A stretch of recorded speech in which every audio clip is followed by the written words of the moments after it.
کتنی بہترین اولاد ہے، کتنے پیارے بچے ہیں حضرت سیدہ کے، کہ جب آتے ہیں تو حدیث کے سامنے ہم پڑھتے ہیں یا قرۃ عینی، میرے آنکھوں کی ٹھنڈک۔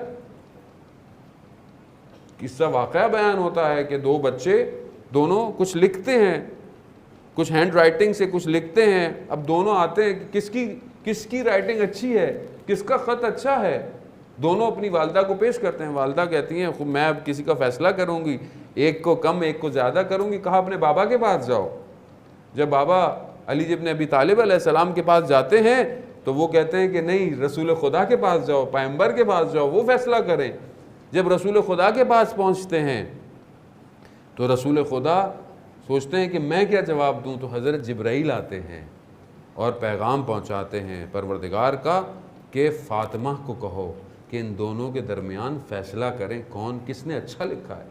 جب دوبارہ حضرت سیدہ کے پاس آتے ہیں تو بی بی اپنا جو موتیوں کا ہار ہے اس کو توڑتی ہیں اور دانوں کو بکھیر دیتی ہیں۔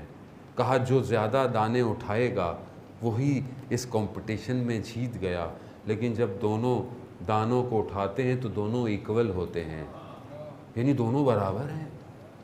یہ تربیت ہے حضرت سیدہ کی اپنی اولاد کے لیے۔ اور ہم کیا کرتے ہیں؟ جب کسی کے سامنے بیٹھے ہوں، یہ میرا بیٹا، یہ میری بیٹی بہت نکمی ہے نا، ایسے نہیں کرتی ہے، فلانی بیٹی میری اچھی ہے، فلانا میرا بچہ بہت اچھا ہے، اس کے اندر وائے ہم لوگوں کے سامنے کیوں کر رہے ہیں؟ شاید اس کے اندر کوئی خصوصیت چھپی ہوئی ہو، ہم لوگوں کے سامنے اس کو اور ڈی موٹیویٹ کر رہے ہیں۔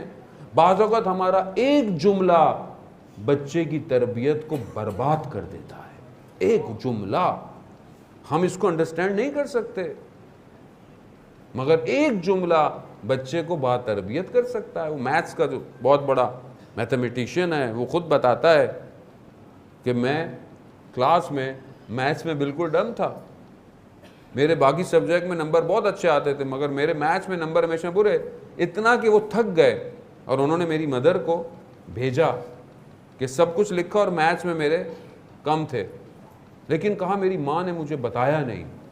انہوں نے جب رپورٹ کارڈ دیکھی تو آنسو آئے، رونے لگ گئیں۔ کہا آپ کیوں رو رہی ہیں؟ کہا تمہارے اسکول نے بتایا کہ آپ کا بیٹا اتنا انٹیلیجنٹ ہے کہ ہم اپنے ان بچوں کے ساتھ اس کو پڑھا نہیں سکتے، آپ اس کو خود پڑھائیں۔ کہا بیٹا تم بہت انٹیلیجنٹ ہو، کلاس کے بچے اتنے ہیں ہی نہیں تمہارے لیول کے۔ کہا اس دن سے میری ماں نے مجھے پڑھانا شروع کیا اور آج میں سب سے بڑا میتھمیٹیشین ہوں۔ جب میں نے بعد میں اپنی رپورٹ کارڈ دیکھی تو اس پہ یہ لکھا ہوا تھا کہ آپ کا بیٹا ڈمپ ہے، ہم اس کو پڑھا نہیں سکتے دوسرے بچوں کے مقابلے میں، لیکن ماں جانتی تھی اپنے بچے کی تربیت کیسے کریں۔ کیا ہم اپنی اولاد کی تربیت ایسی کر رہے ہیں؟ ہم تو بڑے آرام سے کہتے ہیں تو نکما ہے، کچھ نہیں کرے گا، کچھ نہیں کر سکتا۔ کیسے کچھ نہیں کر سکتا؟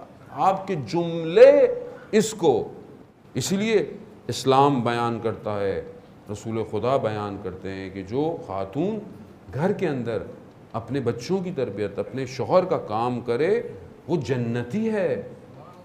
خاتون اپنے آپ کو یہ نہ سمجھے کہ وہ گھر میں کام کر رہی ہے، اس کا بہترین کام ہے اولاد کی تربیت کرنا، شوہر کی خدمت کرنا، شوہر کے لیے تابعیت کرنا۔ کیوں؟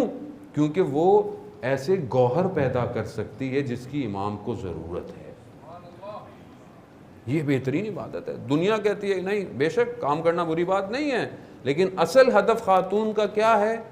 اولاد کی تربیت اور گھر کی مینجمنٹ۔ یہی وجہ تھی جب شادی ہوئی تو رسول خدا نے مولا کائنات حضرت سیدہ میں کاموں کو تقسیم کیا۔ کہا علی آپ کا کام باہر کا ہے اور سیدہ کا کام گھر کا ہے۔ تو بیوی خوشحال ہو گئی کہ بابا کتنی بہترین تقسیم ہے یہ۔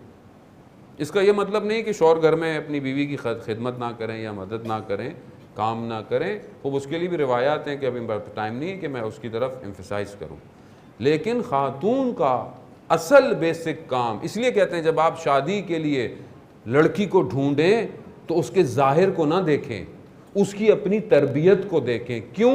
کیونکہ وہ صرف آپ کی زوجہ نہیں ہوگی بلکہ آپ کی آنے والی نسل کی ماں ہے۔ ایسا گہوارہ ڈھونڈیں کہ جس کے باطن سے ایسے وجود پیدا ہو۔